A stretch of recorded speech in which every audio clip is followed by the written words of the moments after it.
Welcome back to our set of training videos on the Leica SP5 confocal microscope.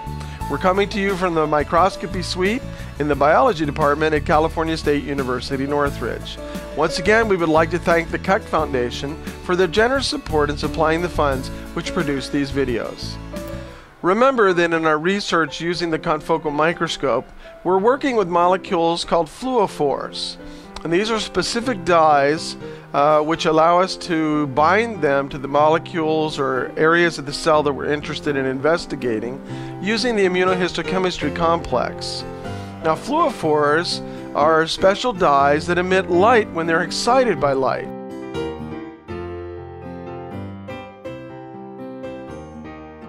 And so today you're going to see how we're going to use one laser line of light to excite a fluorophore and cause it to emit light in a known area of the spectrum that we're interested in seeing.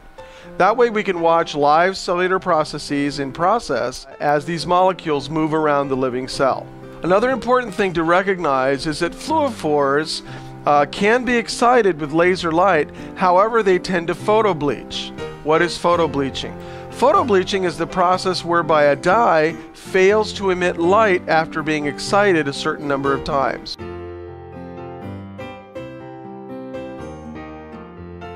Usually about 1 million excitations is enough to give us emission light from a fluorophore.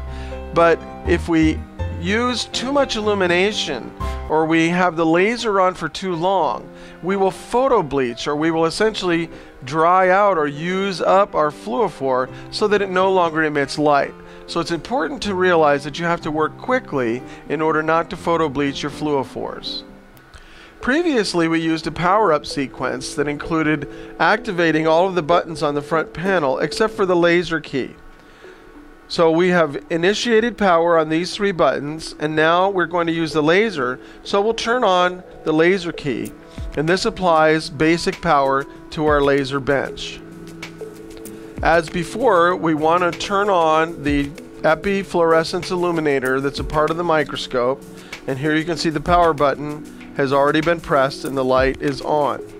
The second thing we want to do is make notice of our transmitted light illuminator on the microscope. Remember, when we power up the microscope, this illuminator goes to maximum voltage.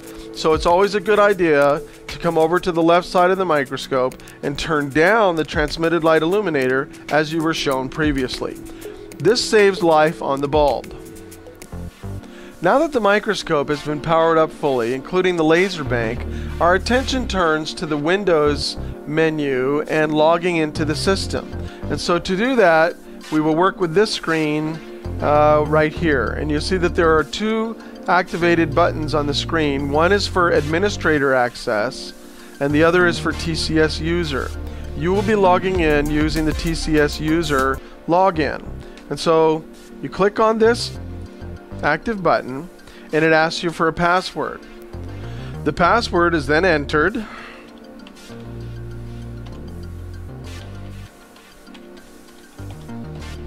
And the system begins to boot. Now, the first thing you see on the screen is a list of icons on the left of the screen which are related to the microscope and the computer. Several of these you will use from time to time, but some of them you will not use. And it's very important that you understand which ones you can use and which ones you can't. Obviously, the My Computer icon will allow you to look at the disk drives, and we'll do that in a second. There's also a DVD burning tutorial that allows you to burn DVDs for your data storage. There's QuickTime Player available to you because you will be making videos, live videos of time-lapse or what we call Z-stacks, which are a series of images taken through a grouping of cells. And so you may want to make videos and watch those on this computer or others. At the very bottom of the list of icons is a very useful introduction to confocal microscopy, which you may want to refer to from time to time. This is always available to you on the screen. This icon just above the bottom is one that I do not want you to interact with. This has to do with setting up the computer and the microscope parameters, and this should only be handled by an administrator. At the center of the screen, you see the LASAF icon, which boots up the Leica confocal microscope software. I've also put an image on here for use in this tutorial. We'll show you what the point of this image is in a second. Let's begin by clicking on the My Computer icon. And if you're a PC DOS user, you're familiar with this screen. This shows you the drives that are on the system. There's a C drive which contains the operating system, and most of the files that are prepared during the use of your experiment will be stored on this drive. It is also the drive where all the scratch memory is written until you decide to save files into your user folder. It is important to save your files from time to time because this C drive will quickly fill up with the random access memory that's being written to the drive before it's finally saved. And so you can actually crash the operating system by not saving your files from time to time. Your files will be saved on the D drive, which is a very large drive, and it contains all the folders for different users. Here you see the users folder. We'll double click on that, and now you can see a list of the users that come and use the confocal microscope. And so when you come in to work with the instrument, you'll have your own folder and all of your files will be stored in that folder. So please remember to store your files from time to time as you're working with the instrument so that you won't fill up the C drive and crash the system. Finally, you'll see that there is a DVD read-write drive. This is the only way for you to store information, data, pictures, experiments from this computer. You will not be able to use a thumb drive on this instrument.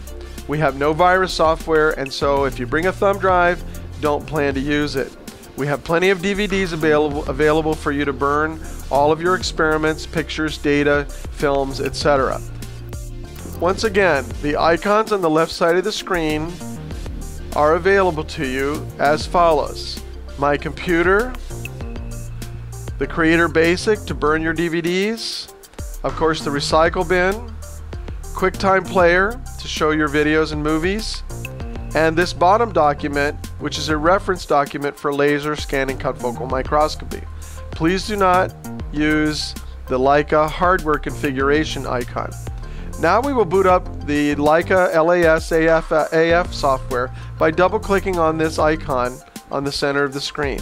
Please leave this icon on the center of the screen so other users can find it. The system will begin a series of initializations whereby the computer is talking to different components of the microscope. It's testing to make sure that all the galvanometer mirrors in the scan head are working, that the software is talking to the XY stage, the Z axis, the illumination, and the different functions within the microscope. It brings up an OK to continue button, so you click on that, and the system will continue to initialize, and you can see that here on this real-time readout of what the system is doing. As you can see, the system is now prompting me to initialize the stage. I would click on this yes button, but before I do, I have to make sure that my stage is free and clear for the initialization. You have to make sure that the condenser is free and clear of any portion of the mechanical stage. If you have a multi-well plate on here or some other structure, remove that at this time and make sure that there's a clear space between the condenser and the stage. Also ensure that the nose piece is dialed down to an empty spot or the 10x objective. Do not turn the nose piece to any other position. It is also very important to remember not to touch the stage with your hand or anything while the stage is initializing. Please allow the stage to initialize completely before you touch it. The LAS-AF software is now fully initialized and ready for use. Let's focus on the left side of this screen for a moment. You'll see first of all that Z-Stack is the default setting that comes up when the software is initialized. We won't be using Z-Stacks right away, so let's minimize this tab by clicking on this arrow.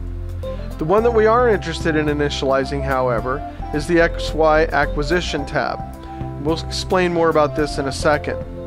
You'll be working with this tab and also the XYZ tab up here, but I want to point out these first two major tabs which allow you to choose between experiment and acquisition. When you're running the microscope and doing an experiment, you'll be mostly working under the Acquisition tab. However, from time to time, you'll want to look at your experiment.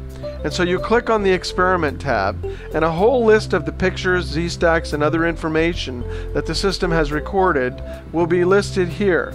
However, please remember, everything listed here is only in random access memory, or RAM, until you select to save all, and you can do that down here at the bottom. We'll show you more about that in a second. So let's go back to the Acquisition tab, and this allows us to control parameters of the microscope. Above the Experiment and Acquisition tabs are 4 other tabs. Configure, which is one we'll come back to in a second. Acquire, and that's the tab that we use when we're actually running experiments and gathering data. Process, this allows us to take advantage of a whole host of functions that allow us to process our images. And finally, the Quantify tab, which allows you to export files for reporting, graphs, and such. And so right now, we will focus on the Acquire tab and the Configuration tab. Once the software is completely initialized, you go to the Configuration tab and you turn on the lasers. You'll see here a list of functions available to you for the microscope. These are very powerful. Some of these I want you to use, other of these I need you to stay away from. Do not activate the microscope icon under the Configuration tab, nor do I want you to activate the objective icon. You'll focus on the laser, and when you click on that icon, you see another screen come up that allows you to power up the available lasers. Let's go ahead and apply power to each one of the lasers. You might hear initial fans start up, which cool the lasers because they generate a lot of heat. Notice that the argon laser has a slider bar for application of power. We need to bring the power for the argon laser up to about 20%. And so you bring it to 20%, don't go any further, and leave it at that point. I have it at 18 just to conserve power. The rule of thumb is to use as little power on the lasers as possible, as this will prevent photo bleaching, which you will see in due course. In addition to the Laser tab, there is a Beam Path tab. Again, please do not interact with the Beam Path icon, nor do I want you to interact with the Stage icon. However, the Dies icon is very important. A lot of information about the fluorophores or the dyes that we'll be working with. So if you click on that icon, a new screen comes up that shows you all of the different dyes that are available. We can add to this list of dyes also. So if there's a fluorophore that you're interested in working with, we can add it to this list. But notice that I've selected DAPI, and in this column I see the excitation wavelengths and the emission wavelengths for this particular fluorophore. To the right, I also have a graph which shows me the excitation curve. This is the amount of light that's required to excite this fluorophore at a given wavelength, and you can see the peak is right here. And then we have an emission curve, and this is the amount of light that's generated by the fluorophore after it's excited. Again, it has a peak. Now we can find that exact peak on this listing of numbers, and so if we scroll up and down here, you'll see 100% excitation takes place at a wavelength of 358. So that is the peak excitation wavelength that we want to use to excite DAPI. What about the emission? If we click on emission, again we can scroll down until we see 100%. We click on that, and now you see that at 461 nanometers we have full emission from our fluorophore, so that we know the excitation wavelengths and the emission wavelengths for this particular fluorophore. So this is a very useful reference tool to be able to study the different dyes that you might be interested in and what their excitation and emission wavelengths might be. Another useful icon on this configuration screen is the control panel icon. If you click on that, you see a rectangle that comes up with a set of circles in it. These circles correspond to the control panel, which is on the desktop. And you can see that these are set up for different functions. These are fully programmable. And so if you do not like the functions that are in here, you can set up the functions that you'd like to control with the manual control panel, which is on the desktop. Additionally, you can set the sensitivity for these dials. If you find that the dials are too sensitive, you can lower the sensitivity, so it'll take you more turns of the dial to activate the function that you're currently using. Therefore, by using the control panel icon in the software, I can program each one of these functions to a different function if I don't like the way they're set up, and I can reprogram the sensitivity of each one of these knobs.